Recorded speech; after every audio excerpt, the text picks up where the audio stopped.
I actually don't want your experiences here because they're going to get in the way. I don't want to have to work through all your crap. I don't want to have to work through all the tough times you've had or the good times you've had. I just want you to sit in this, and this is what's going to be open. He doesn't really look at the script.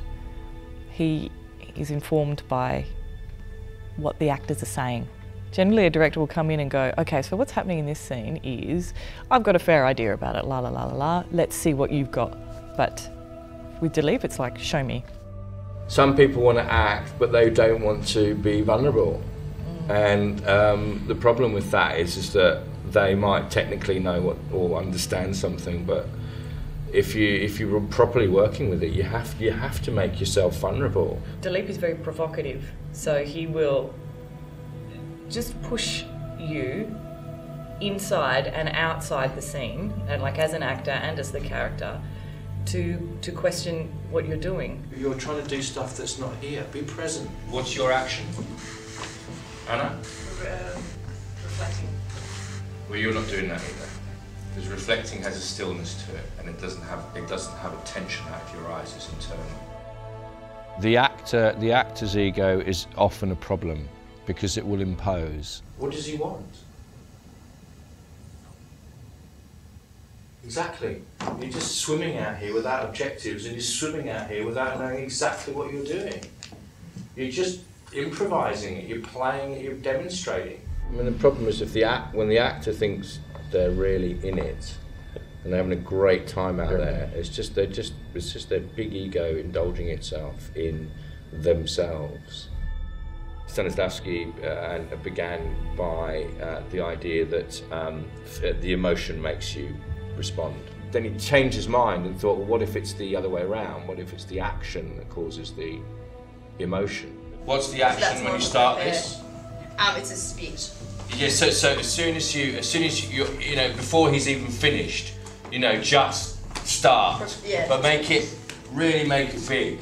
Really spit it out so that she releases all of her frustration. You're kind of trying to pry into the character a little bit deeper and get the actor to connect more to the bigger stuff, the stuff that's really important, that's just not being said. Because a play is all about what's not being said.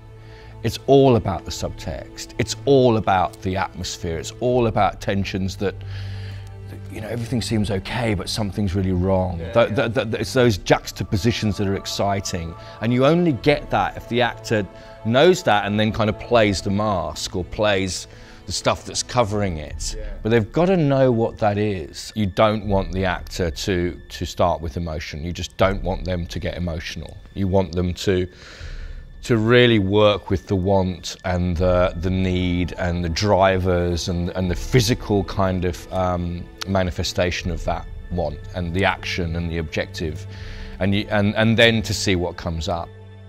You have to simplify everything that you do. You have to kind of break it down and make it, it's almost like a conscious process for them. So you say, what do you want and what are you doing? And the more you do that, the more it becomes a kind of subconscious play. We have to bring out all of the unconscious stuff that the character's doing into the consciousness, and then over time it will go back again. But we have to kind of make it all conscious, which is why it feels very fake. When you first start doing it, it feels very demonstrated for the actor because they're being very conscious about what they're doing and why they're doing it. But after a time, it just becomes more instinctual. So the performance is just something that happens, but it's really about what spins off from that lasts much longer and affects you, and I think is transformative. People lie after a show because they're terrified, and actors can be very defensive. And so they feel that, so they feel scared to be honest about what they really thought. And I just think I'd love to just crush that stuff and just to go, look, if you're bored, then, say it.